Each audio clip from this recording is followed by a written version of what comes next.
y que dan una necrosis, que necrosan, se comen el pulmón, ¿verdad? Y causando esa imagen típica que nosotros vemos, ¿verdad? En la radiografía, que es una imagen generalmente circunscrita, generalmente redondeada, con un nivel que llamamos nivel hidroaéreo, ¿verdad? Porque tenemos un nivel como cuando vemos la línea de Lamassoure en el derrame, ¿verdad?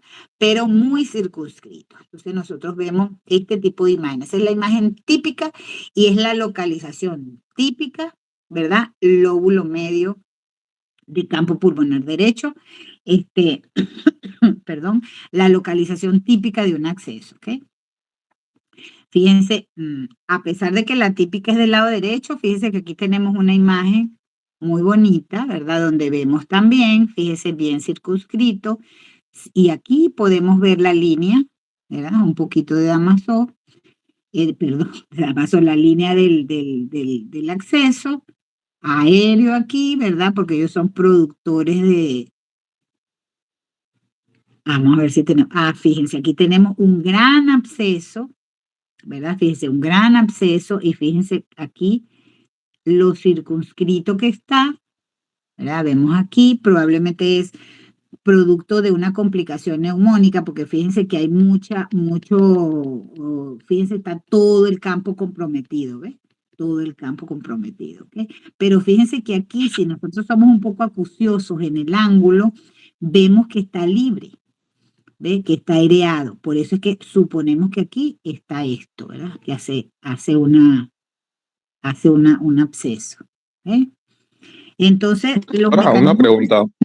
dígame, ¿Hay dime. alguna razón por la que hay alguna razón por la que esa localización sea típica? Sí, porque tú sabes que siempre el bronquio derecho es más corto que el izquierdo, es más corto. Anatómicamente es un poco más corto, entonces eso favorece que lo que sea que se vaya por ese, se vaya más rápido al derecho, ¿me entiendes? Es lo mismo Ok, entiendo. que cualquier, qué sé yo, hasta las neumonías son más frecuentes en el lóbulo medio derecho. O sea, sobre todo cuando son, acuérdese que las neumonías, por ejemplo, en los niños sobre todo, son producto mucho de microaspiraciones. ¿Ves? ¿Qué hacen? Entonces, generalmente esas microaspiraciones se hacen del bronquio derecho y por su forma anatómica, pues es más frecuente de ese lado. Entonces, mire, tenemos los mecanismos principales de formación de un acceso, lo llamamos el broncógeno, ¿verdad? Porque por el tipo de propagación que es, se propaga desde la pared bronquial al parénquima o cuando hay aspiración de cuerpos extraños también. Cuando es hematógeno, porque hay una embolia séptica que se aloja en las ramas de la arteria pulmonar y de allí pasa por continuidad, ¿verdad?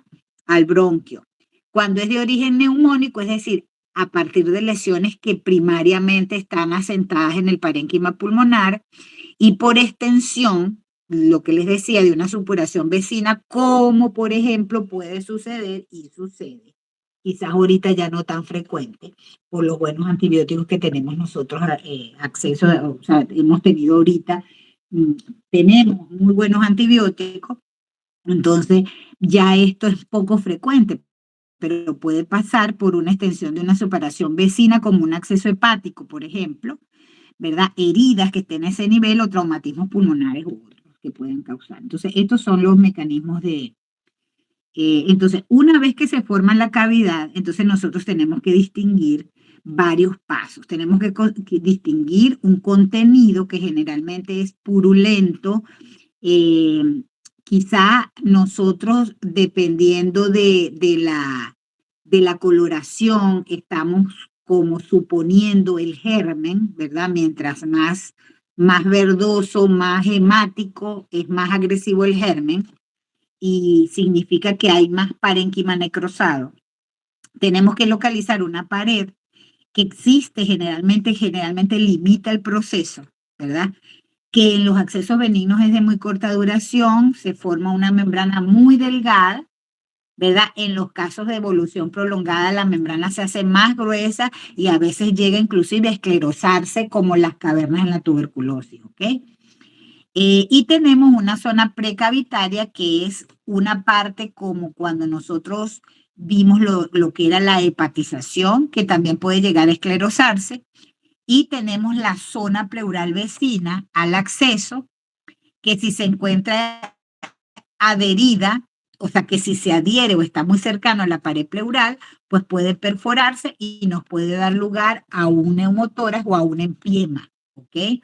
Entonces ya sería una complicación más. Generalmente los accesos pulmonares son complicaciones de una neumonía. Entonces, ¿por qué se da? Generalmente se da por aspiración de la cavidad bucofaríngea, por disminución del nivel de conciencia, que generalmente lo da, por ejemplo, cuando usted tiene una convulsión. Es muy frecuente en las crisis convulsivas, es muy frecuente. Por eso es que en los pacientes que convulsionan, en los pacientes epilépticos, en los pacientes con alguna discapacidad tipo Down, o que es muy frecuente que tengan algún problema motor, o neuromotor, ¿verdad? Nosotros, ese paciente nos llega con fiebre, son pacientes que si ese paciente tiene fiebre, generalmente son pacientes que no colaboran, no expectoran.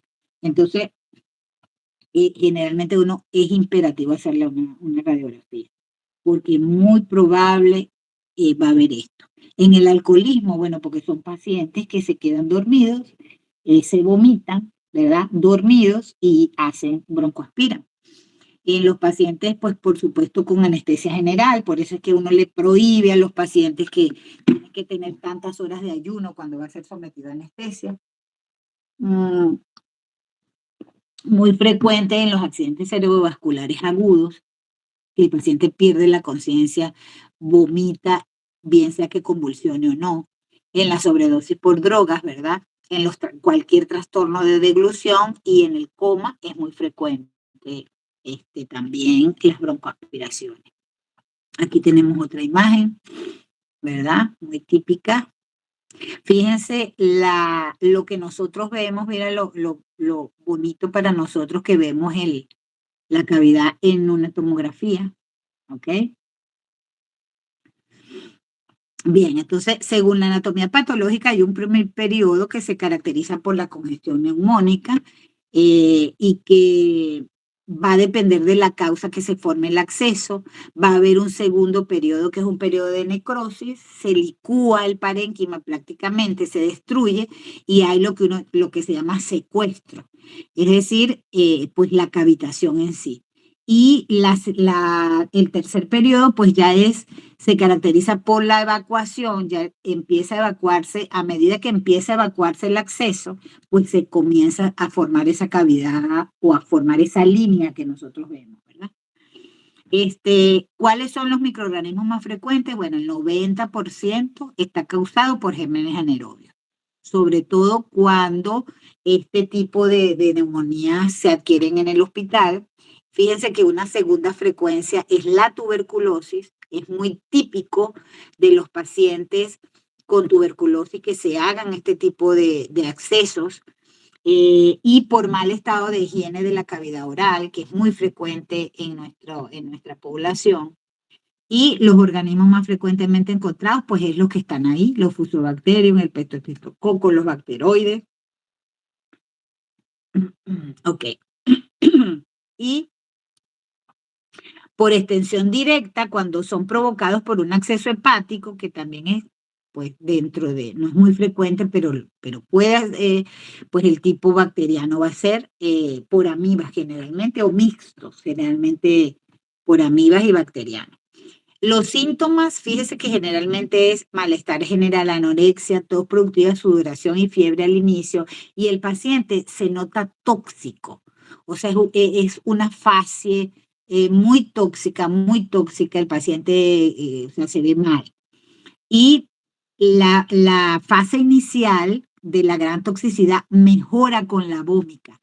La vómica le llamamos nosotros a la expectoración, a la ruptura en realidad de ese absceso hacia el bronquio, hacia uno de los bronquios, y va a empezar el paciente a expectorar una expectoración característica súper con mal olor, que bueno, que nosotros tenemos pacientes que lo teníamos hospitalizado y cuando ellos producían su expectoración inundaban toda la sala de hospitalización ahí inundada por el mal olor. Inclusive hay pacientes que nosotros tenemos que aislar en una sola habitación y sin embargo era muy intenso el olor. Y es de forma insidiosa, es decir, eso toma de días a semanas. Cuando usted le llega una cavidad de esa, mínimo el paciente tiene que tener por lo menos unos 2 meses con sintomatología. Generalmente hay anorexia, hay pérdida de peso. Eso es lo que le digo, característica de la expectoración purulenta y fétida, que es vómica, es lo que uno llama, cuando uno dice ese paciente tiene vómica, es porque este paciente tiene un acceso probablemente no, tiene un acceso. Entonces, mínimo, ¿cómo se llama? Ese paciente es de comienzo insidioso, o sea, es de comienzo insidioso la fiebre. Entonces, esa fiebre por las tardes, o fiebre muy continua, pero que tomas la temperatura y es un 38, un 38.5, que no es así, no es tan evidente la fiebre, pero que te decae mucho, a pesar de que es poca la fiebre. Es muy característica ese tipo de fiebre así, y continua. Entonces, los síntomas van a depender mucho del tipo de paciente que tengamos, ¿verdad? Si es adulto, si es niño, si es anciano. Y el proceso subagudo generalmente es pérdida de peso y pérdida del apetito. La tos es, por supuesto, productiva, la expectoración, esa que les digo, abundante y fétida, puede generalmente ver hemoptisis, casi siempre, no es muy frecuente, pero puede existir hemoptisis, ¿verdad? Y el cuadro agudo, que va a tener fiebres con escalofrío y dolor torácico muy típico, sobre todo si el acceso tiene contacto con la pleura y tiene eso. Entonces, ¿qué signos vamos a conseguir? Bueno, son los signos de matidez, por supuesto, porque vamos a tener líquido ocupando eso, ¿verdad? Y signos mezclados, como de los que vemos en derrame, pero signos mezclados con los de consolidación neumónica localizada, que es muy importante la evolución del murmullo vesicular, la broncofonía, y generalmente a veces se pueden ocultar los estertores, ¿verdad? Dependiendo también ¿cómo les digo? Del tamaño, uno puede llegar a ocultar el soplo anfórico, que se llama, que es muy típico oírlo en este tipo de pacientes. Entonces, ¿qué nos hace el diagnóstico? Igualito que en el derrame o en neumotórax, bueno, no tanto en el derrame, pero sí en neumotórax, una radiografía. O sea, con una radiografía es importante porque eso va a ser, nosotros vamos a ver, como ya vimos en las radiografías, lo típico. Cuando hacemos la TAC, en el mismo caso que les hablé del neumotórax, cuando nosotros sospechemos que ese paciente tenga algún problema de base que le haya ocasionado eso, ¿verdad? La administración de antibióticos debe ser sin pensarlo, ¿ok? Generalmente nosotros, el fármaco de elección es la clindamicina, que nos da y generalmente nosotros debemos hacer, ahorita está yo diría que hacer la combinación de clindamicina con metronidazol a pesar de que aquí se los pongo como régimen alternativo, pero igualito aquí tenemos, por ejemplo, en caso tenemos muchos antibióticos que te cubren las dos, pudiera ser también quizás una clinolona, pero estamos dejando por fuera los anaerobios. Entonces, yo creo que el que va aquí es la clina, generalmente. Y por supuesto, la terapia respiratoria y el drenaje postural es imperativo. O sea, usted lo primero que le dice a ese paciente es, usted va a hidratarse, sobrehidratarse, y el masaje percutorio, que muchas veces uno se debe valer del terapista para hacer la percusión. ¿Okay? Para hacer una buena percusión ayudada, no solo percutir con la mano, sino también percutir con con el aparato percutor, o sea, con percutores eléctricos, ¿verdad? Poner al paciente en posición de drenaje, que generalmente es poner el tórax por debajo de las piernas, o sea, que la gravedad nos ayude, ¿verdad? Inclusive administración de nebulizaciones con solución fisiológica, porque eso ayuda a, a que expectorar. Y en el caso de que el paciente no expectore, no mejore y siga con los síntomas, a pesar del antibiótico, a pesar de esto, el paciente pasen, póngale, unas 2 semanas y el paciente no mejore, inclusive bueno, los cirujanos esperan más, por lo menos 4 semanas, ese paciente tiene indicación de broncoscopia, porque usted con la broncoscopia hace un lavado y prácticamente rompe el acceso. O sea, lo que va a hacer es, con el lavado que hace a través del broncoscopio, pues usted trata o logra romper el acceso y drenarlo, porque como todo acceso, pues la mejoría se logra con el drenaje. ¿Ok? Entonces, bueno, chicos, no sé si lo dejamos hasta aquí porque creo que